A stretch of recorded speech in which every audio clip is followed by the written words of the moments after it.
Hello again, and welcome to Serial Killing, a podcast. My name is Elissa Kerrill, and I am the host, writer, editor, all the things.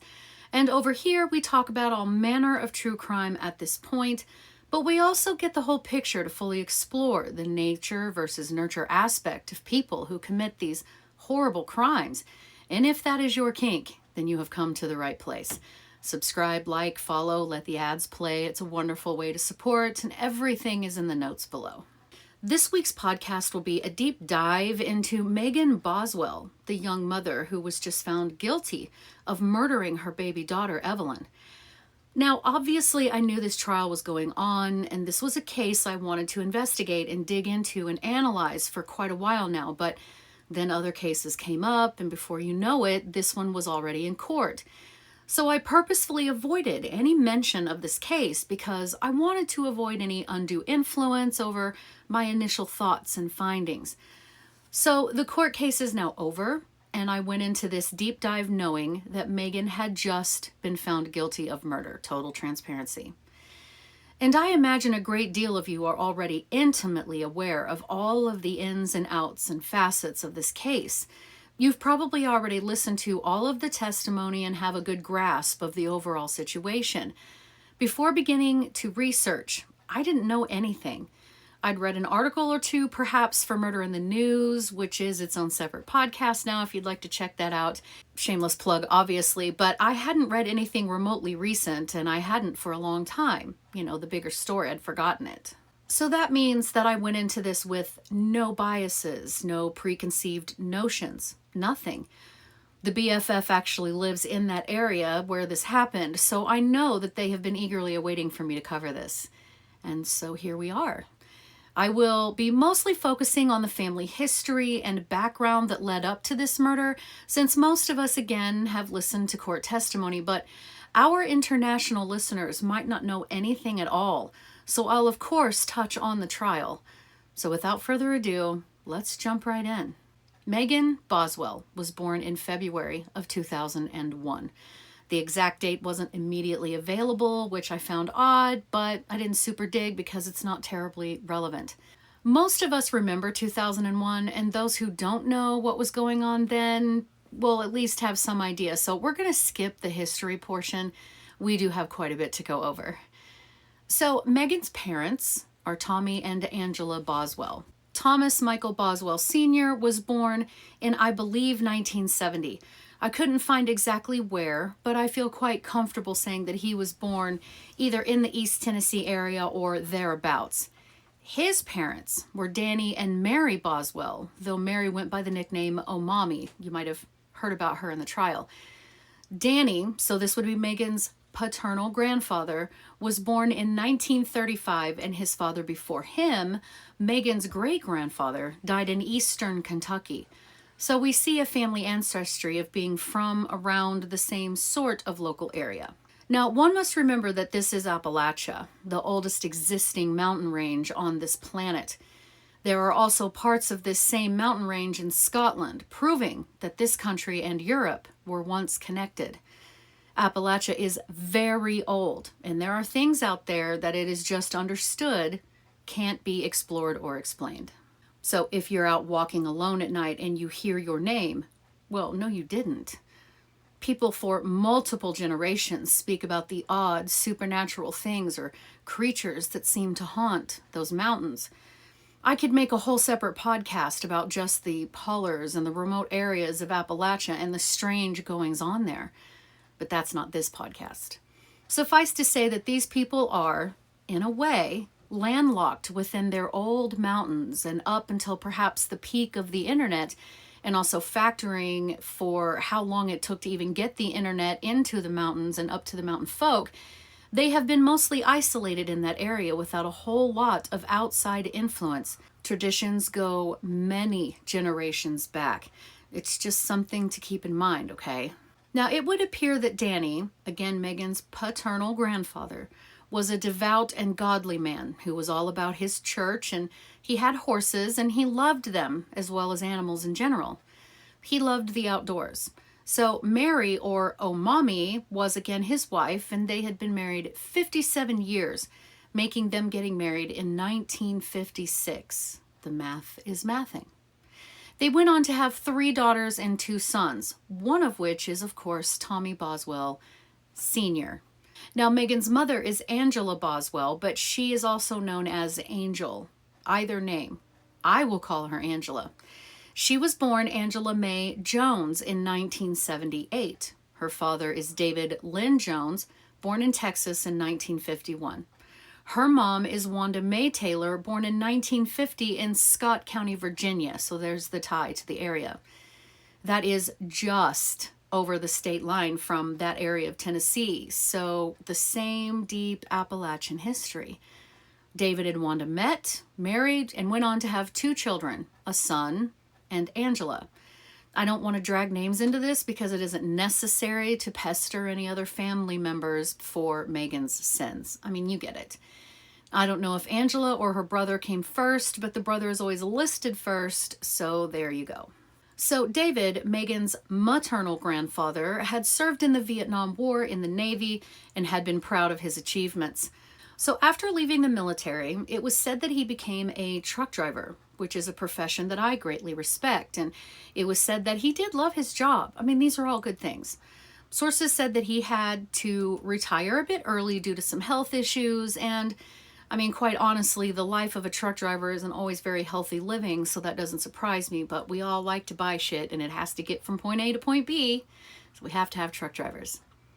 Now, when or how, and I didn't immediately find out, but when Angela Jones was in her early teens, well, that's when she met Tommy Boswell, who was around 8 years older than her, and they began dating. They were married when Angela was just 15 years old, making Tommy around 23. Now, I calculated his age based on criminal activity, the year he committed them, and what the article said his age was at the time of the offense. So 23 and 15, and probably younger than that. So do we see a problem here already? And although we all understand that times were different in long past generations, where human didn't live quite as long and so on, this would have them meeting and getting married in 1993.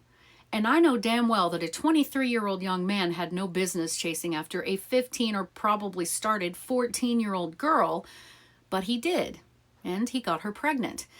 Angela gave birth to their first child, Tommy Jr., before she even turned 16 years old.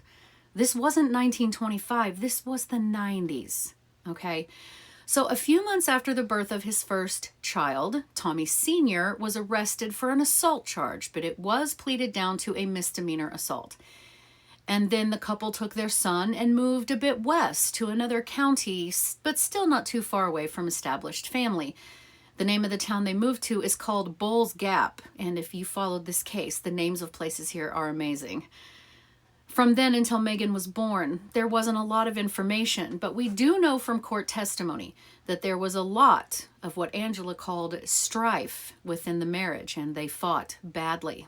Megan was born in 2001, and sources said that Angela and Tommy got married a few months after that.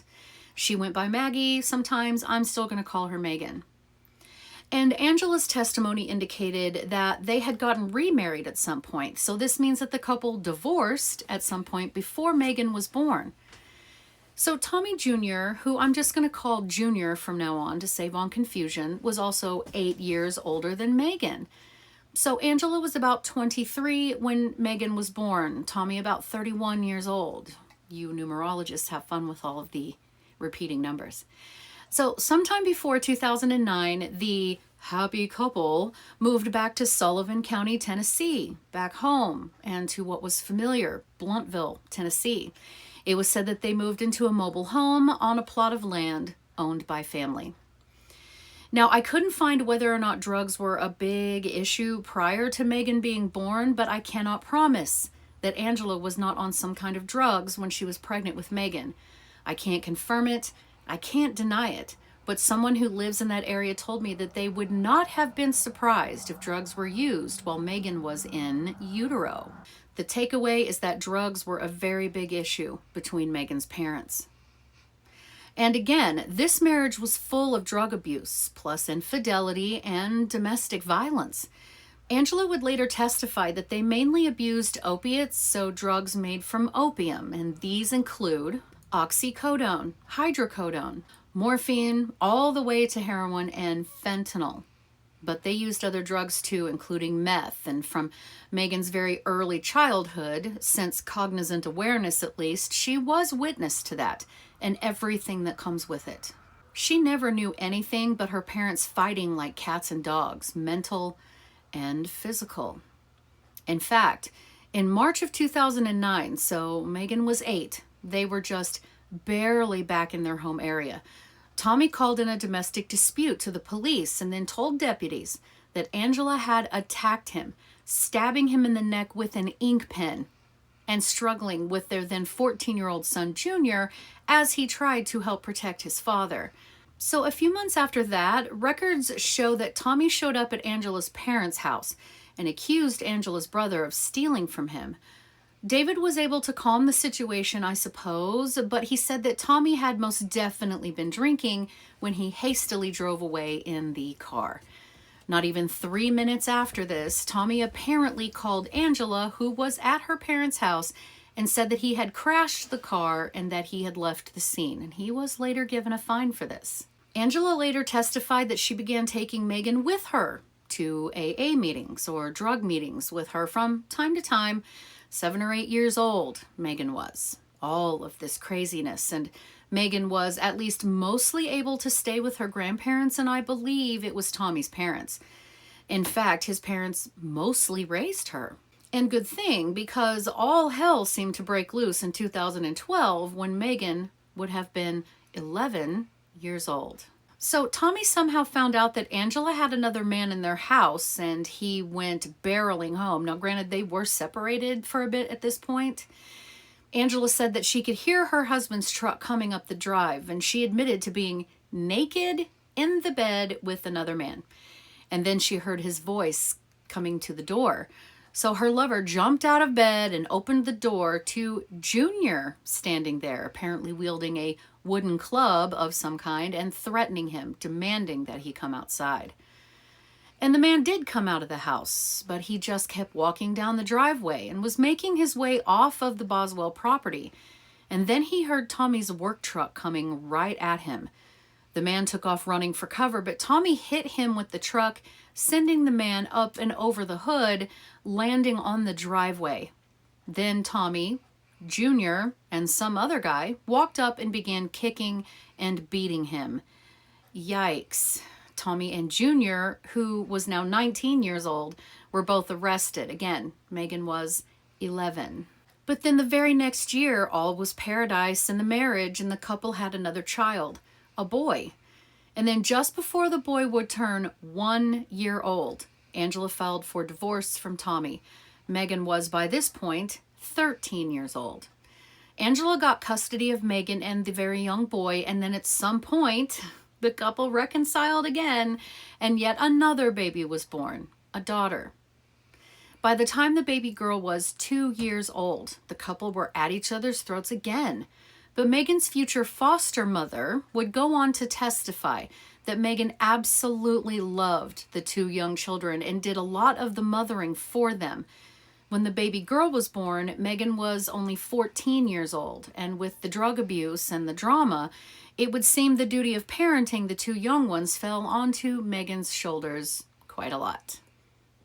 And then this is where the waters get a bit more muddy for me as far as the, super strict timeline goes, but this is what I think happened, and in the order it happened, but there might be some give and take, okay?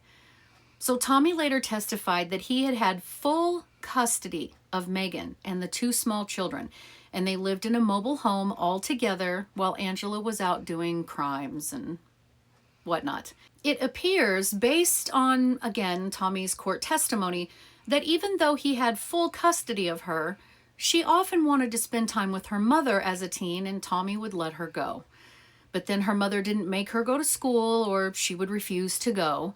Then Megan would get back home and Tommy would chastise her a bit about it, and then all of a sudden, a court date came, and in Megan's later trial, Tommy spoke about how he tried and tried to get her to go to school, but she would not budge.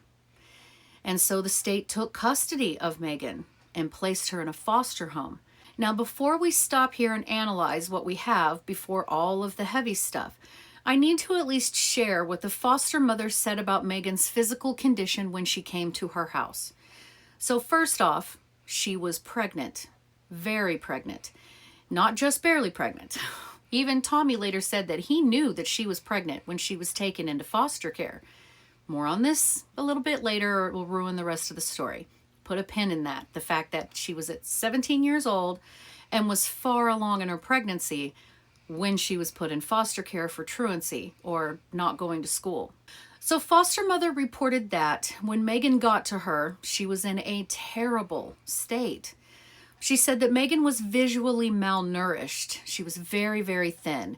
She also had matted hair to her scalp, the mats to her scalp, full head of lice, and she had a very difficult time trying to comb out these knots and be able to work on her hair to get rid of the lice.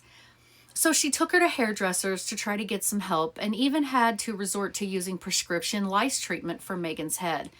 She testified in court that Megan's intake papers given to her when she agreed to foster her said that her background included trauma, a mention of sexual assault, and that the home had been dysfunctional. That was pretty much all she was told. And so that's where we're going to pause and reflect for just a bit, all right? There's just so much there, and it's like a buffet of material for someone like me. So I went back into the genealogy as far as I could to see if there was any mention of any aggression or alcohol or drug abuse in the history of either side of Megan's family tree. And I didn't find anything.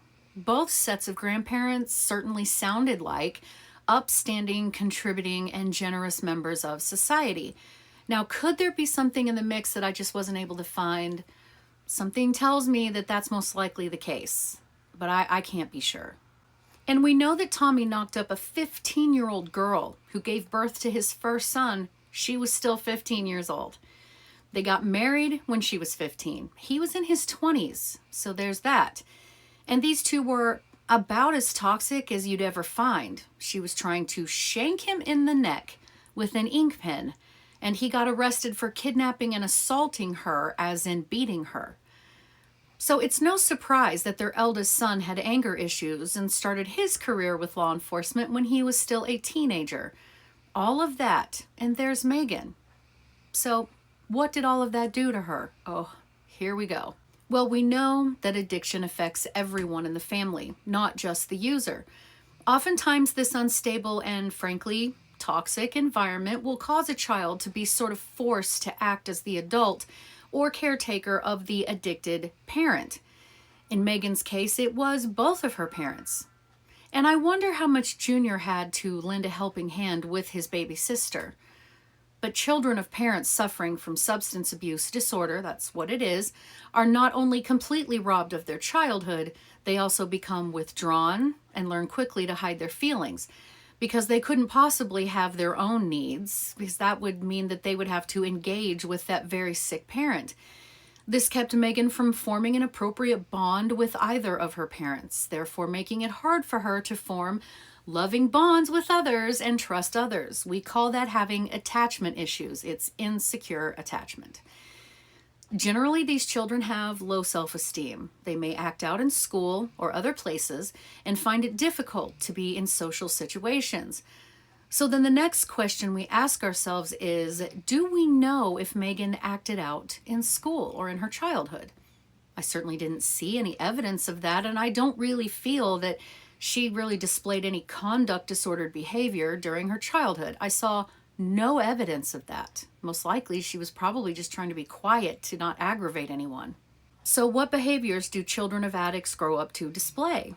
On average, of course, this isn't everyone. Well, since they do not know what normal behavior or a balanced response is, well, they often have to guess at the right way to act and respond to things. And the side effect of that is that they will then isolate themselves, because it's just so much easier to not have to try to guess while being around other people. They don't have the self-esteem or the confidence to engage and ask questions. Children of addicts will often act without thinking through the situation or make a hasty choice without considering the options. Therefore, they spend much of their energy trying to cover up or fix the consequences of their behavior. And heathens, most of you already understand the significance of that statement in this case.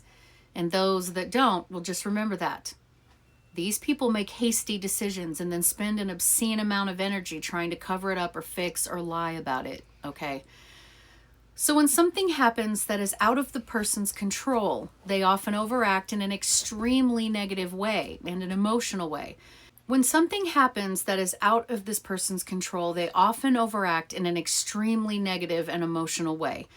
They are unable to take the time to think about the possible positive results of the change or how to adjust and then move forward in the new situation. Lying is another very heavily leaned into habit of children of addicts. I mean, they learn from the best, right? They often learn terrible behaviors from the addicted parents, and they grow to see themselves like a perpetual victim. It's that victim mentality. And they also very often are constantly seeking approval. And then we get into children who witness domestic violence, which we've talked about quite a lot on this podcast, and the horrible damage that it does to a child's psyche. Solving problems with violence would then sort of become a viable option when that's all you've known. And the cherry on top is the fact that she basically took over being the new mother to two such younger siblings when she herself was just in the tippy steps of puberty.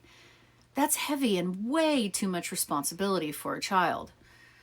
So the girl was clearly deeply traumatized from her childhood, being raised by parents who knew what they were doing was wholly wrong, and yet they chose their own selfish lives and relationships over the health and well-being of their children.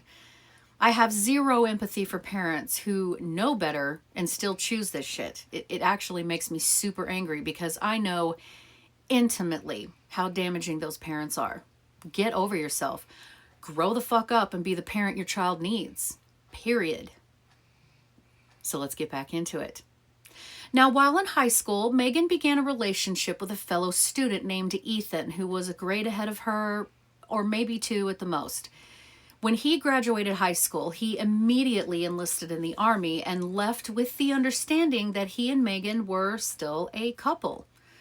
Early fall of 2018 is when she was placed in the foster home, and she was already quite pregnant. If you remember how foster mom described Megan, very underweight, her hair matted to the scalp, horrid lice infestation, okay?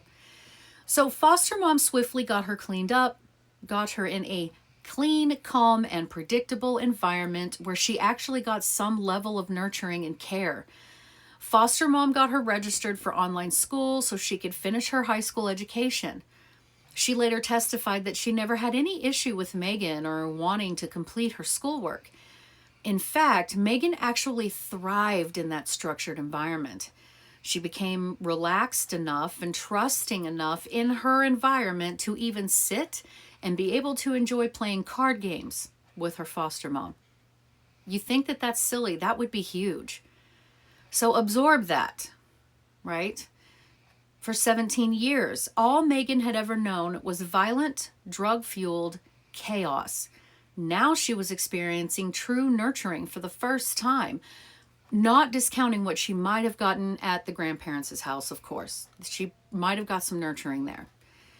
But a parental figure was being loving and caring to her and telling her that she needed to do this or needed to do that, drove her to her prenatal appointments, drove her back, giving her true information and decisions where she didn't have to worry about it. Megan didn't have to worry. Clear and positive choices.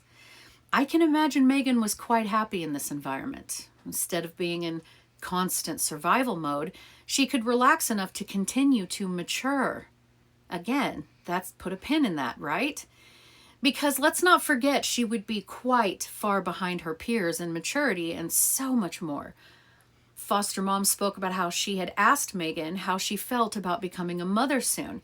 And she said that Megan communicated that she was really excited. Imagine, if you will, okay, a little girl of 8 or 9 years old getting super excited about getting a new, expensive, very unique name brand living doll to play with. That was all hers, because that's kind of what you're dealing with. Evelyn May Boswell was born on November 21st, 2018. She was a perfectly healthy newborn. Foster mom testified that after Evelyn was born, Megan got right into the routine of a brand new mom. She observed that Megan knew how to heat up a bottle and never seemed too tired or too aggravated when having to get up in the night with the baby. And she probably would fall into that fairly quickly since she was mothering her two much younger siblings. While Megan was in foster care, Tommy, her father, fought to regain custody of her, and he did make 100% effort to spend time with Megan during that. It would appear that Tommy had decided to make some positive changes in his life. He and the foster parents, bringing Megan, of course, would go to local gatherings, church things, and such. He was really trying. And then, though her father couldn't remember the date, once Megan turned 18, she was allowed to leave. That would have been in February 2019. The foster mom asked her if she wanted to move back in with her father, and she said she did. Megan then took baby Evelyn and moved into her father's home. And as I'm sure you're curious, Megan did actually keep in contact with her foster mom. She adored her. So, living with dad, right? Well, Tommy had a new wife now whose name is Ashley. She had her own children in the home along with Tommy's two still minor children. Things were reported as fine at first, but then the room that Megan and Evelyn occupied was becoming increasingly dirty. Trash on the floor, used food items, and Ashley would ask her to clean her room. Megan would not do it. Megan also reportedly would not clean up after herself in the rest of the house either. Her father stepped in and told her she had to clean her room, and only after a few months of living back with her dad, Megan moved out. She stayed with Mommy, her grandmother, for a few days and then moved into a trailer park that was also owned by the Boswells and into a trailer that her older brother actually owned, and they gifted her this home for her and Evelyn. This would be the first time that she had actually ever lived on her own, just by herself, without another adult around. Friends and acquaintances would later say that Megan seemed to love being a mom and she was good to Evelyn. They agreed that Megan never expressed any desire to not have Evelyn and appeared to care for her daughter. At some point after this, Megan took Evelyn down to El Paso, Texas, to visit Ethan, her high school boyfriend, while he was stationed there, and they spent a few days together in a hotel room. Ethan was good to Evelyn, but again, he had his doubts that he was the actual father.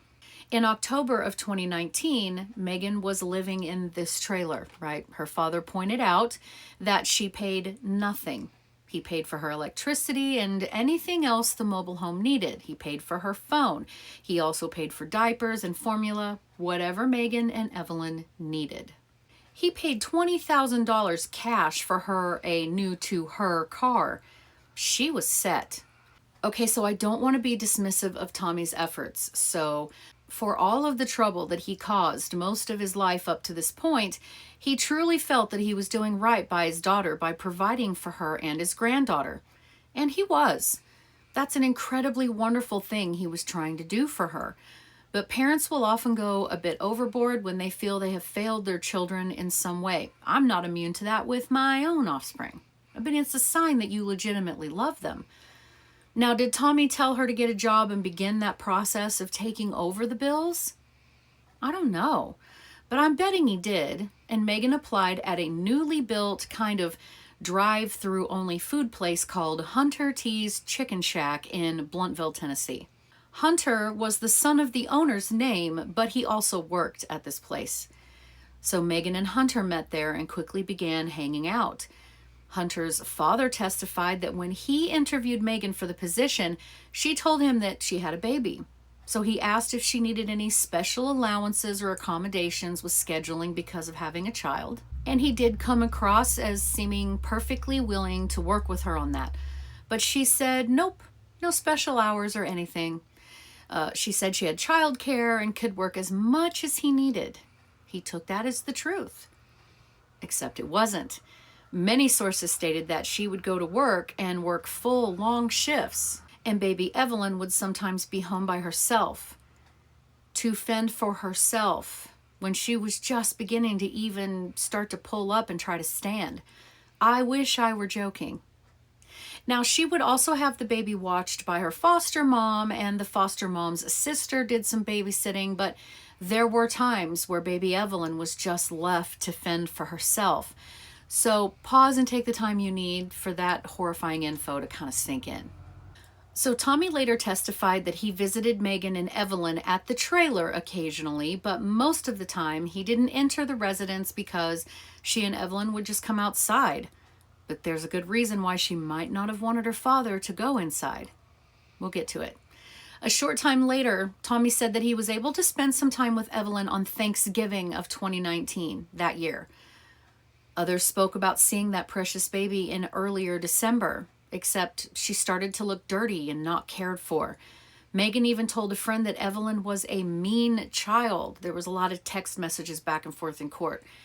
Then after that, Evelyn just disappeared. Of course, everyone noticed the baby was not with Megan at all anymore, and everyone asked her where she was. Well, Megan explained that Ethan, her now ex-boyfriend, had her. In the beginning, people thought, well, how nice. He's spending some real time with his baby girl, and how precious is that? They are working together, they're co-parenting beautifully.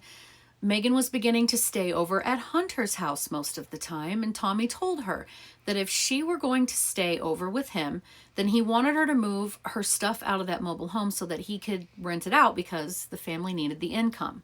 So when she told her father that she was done, she'd moved her and Evelyn's things out, and he was cleared to have it, Tommy actually hired a guy. He offered him discounted or free rent if he would go into the trailer and see if any repairs or any painting or anything needed to be done, and to go ahead and complete those tasks. That man testified in court.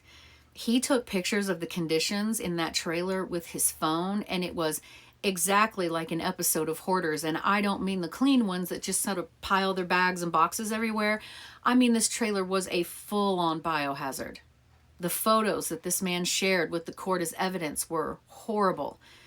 He stated that there were feces-filled diapers stuck to the floor. It was filthy and it stunk so bad, he had to wear a respirator to clean up the house. Part of the floor had to be ripped up and be replaced, and it took a great deal of effort to make that trailer livable again. She'd only lived in it a few months, guys. December turned into January, and Tommy was getting quite concerned about the baby and began to push his daughter a little harder about where Evelyn was. He testified that he witnessed Megan moving things in and out of the storage, little buildings on the main property. He saw her out there once or twice, but she never had the baby with her. She tried to say that the baby was still with Ethan, and Tommy responded with, quote, "Then let's get a lawyer." Because he was all for Ethan being an active father, but told Megan he can't just keep that baby. Then January turned into February. Tommy again began truly pushing his daughter for some kind of answers as to where Evelyn was. Megan then began telling him that Hunter's mother was now babysitting the baby. Hunter's mother never met that baby. Tommy began to realize that his daughter was not being honest with him. So in February of 2020, Tommy contacted the police to report that his granddaughter was missing. And here's where I'll briefly kind of go through the rest of this, but most all of you know intimately the rest of this story. So I'll round it up for the international listeners or the others that are just not familiar. The authorities asked Megan where the baby was, and she said that Ethan had her and he refused to give her back. The TBI, or Tennessee Bureau of Investigation, traveled clear down from extreme eastern Tennessee to El Paso, Texas, to investigate. Long story short, they knew Ethan didn't have her. A barracks was no place for a baby, nor were they allowed. Ethan was clueless as to why they were even there and what was going on. So they came back and questioned her about why she lied about the baby being with Ethan. During this initial part of the investigation, Angela Boswell, Megan's mother, was arrested for aggravated burglary with some other new guy. They drove up to what I believe was actually her own parents' house. They got out of the vehicle, walked up to the residence, broke in, stole a TV, guns, tools, and left. The neighbors witnessed about 3 trips in and out of the house. Then she was arrested, and she appeared to be in possession of a, quote, small bag of what appears to be crystal methamphetamine and a $50 bill that appeared to be counterfeit, end quote. Then after that, I guess on bail, I don't know, but she and a new guy named William McLeod got banned permanently from all Walmart properties for shoplifting. Oh, and then she was also charged with trying to bring drugs into a penal facility, a prison. Angela got into some trouble around the time that Evelyn came up missing and was court-ordered to wear an ankle monitor. So Papa Tommy was doing his best to heal and turn over a new leaf, and Mama Angela was still out committing crimes. So the cops pull Megan back in, right? They confront her about the baby not being with Ethan. So she came up with a story about how her mother had taken her and left her at some RV park with people, that was in air quotes, and refused to give her back. She told the police and local news stations during videos that she hadn't reported her daughter missing because she was afraid the people that had her would hurt her. But in the same breath, she also said that if the TBI didn't go get her daughter from that RV park, then she would go herself. Of course, that did not happen. So authorities got fed up with her lies and they arrested her, charging her with false police reporting, things of that nature. At some point after that, Angela was arrested and Megan and her mother were actually housed in the same jail, being held for their different crimes. They did allow Angela to visit Megan at the time in the jail, so she just kept lying, and finally, Tommy's racking his brain. What's happened? Then he remembered that she had been to the Boswell compound and had been taking things in and out of storage buildings, and there was a playhouse that his father, her grandfather, had built specifically for her on that property. Knowing in his gut that something horrible had happened to his granddaughter, he called the detectives and told them to search the buildings on the property. During the trial, they showed drone footage of the property and they flew it right up to that playhouse. It appeared to have recent activity around it, so they investigated with Tommy's full support. Evelyn was found March 6th of 2020 in that playhouse. So let me paint you a mental picture of how they found her. And here is your disclaimer that this gets graphic and it's about a baby, so just keep that in mind. Evelyn had had aluminum foil wrapped around and around her little 1-year-old head, then tightly sort of mashed into all of the contours of her head and face to close off her oxygen supply. Then she had been so tightly wrapped in a blanket that the forensic pathologist herself testified that it was clearly to further restrict her ability to breathe. Then she was placed into a trash bag and placed head first upside down into one of those generic tall white kitchen trash cans, or bins for my UK people, placed in the trash while she was still technically alive. The forensic pathologist testified that, quote, the disposal of this child was remarkable. She was sort of compressed in the can in an accordion-like position. That's like that. There was a severe overextension of her head and neck, an extreme extension. The blanket was not just haphazardly placed around her body, it was tightly wrapped to prevent her from breathing. The blanket left imprints on Evelyn's skin, end quote. The police thought that they were trying to locate a then 15-month-old baby when she had been murdered at just a year old. The news still sometimes says 15 months old, but she died when she was not even 13 months old yet. That baby went from being loved and adored to being isolated into that biohazard of a mobile home and left to take care of herself at less than a year old for hours on end, while her mother was at the chicken shack flirting with Hunter. Once they told Megan that Evelyn had been found, well, then she tried to say that the baby was in bed with her and Hunter, and one of them must have rolled over onto Evelyn and, well, she must have suffocated. She was scared that she would be in trouble, so she disposed of the body. Except Hunter would say that he never even met Evelyn, that Megan had told him that she was with Ethan, Evelyn's father. Except the DNA results came back and proved that Ethan was in fact not the father of that baby. Cue Maury Povich runoff, right? So she told the authorities that she had been violently R-worded, sexually assaulted, and her attacker was the baby's father. But she never identified who that might be. Now, I'm of the opinion that she might not have exactly known who the father was, but that's just me. And we're getting there, guys. It's the home stretch. So Megan's fingerprint was found on the foil that had been wrapped around and molded to her daughter's little baby head, and that was it. Charged with murdering her baby, and we now know she was found guilty. She was given a life sentence with the possibility of parole, given her childhood circumstances.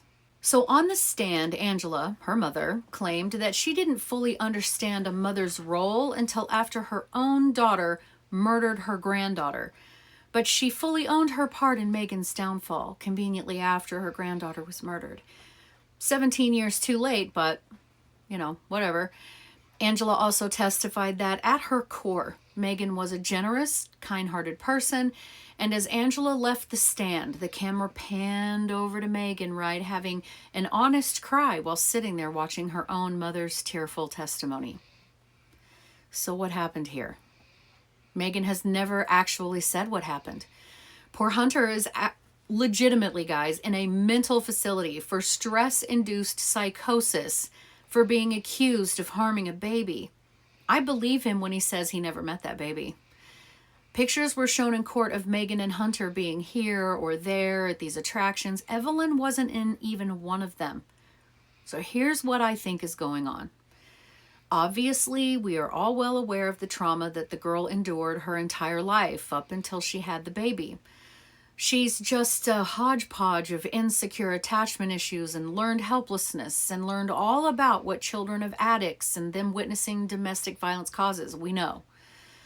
I wonder if there are some intergenerational things going on here, and I believe that there must be, but I just couldn't find any proof of that to say for certain. But if so, she would inherit all of that or the propensity for it to manifest. I think that Megan found some way to distract herself from her home life troubles with Ethan in high school, and when he left, she fell apart. I think she enjoys the attentions of men because of her childhood, and she got pregnant. Now, if she were violently R-worded, I don't want to take that from her. I'm not saying she wasn't. She very well could have. Regardless, she became pregnant. And then she went to the foster home, and her life again had some meaning outside of the violent, drug-fueled chaos of her family. And her foster mom, of course, fawned over her, cooked for her, cleaned for her. The home was structured, routine, predictable, comfortable, and most of all, Megan felt safe and seen and loved, right? But there are families that harp on and on about how family is family and you don't ever choose outside people over your family. And Tommy was trying hard to get her back and out of the foster system. And I think she felt like she had to go back, and maybe a little lifetime conditioning to just go back. And she had baby Evelyn now, and things began to go downhill. Her father was too busy with his new lady love and the smaller kids and her kid and how chaotic that house was, and she just gave up again. And instead of any intervention, she was moved out of the home and placed completely by herself in another mobile home, not near her family, the evil kind of vibe. And she was completely isolated. They just said, you won't clean up after yourself? Get lost, right? So she met Hunter. He came from a good family. Yeah, his parents were divorced, but he came from stability, and his father had started this business, and Hunter paid attention to her, and she was on cloud nine again. But there was one problem, right? She had a baby to take care of.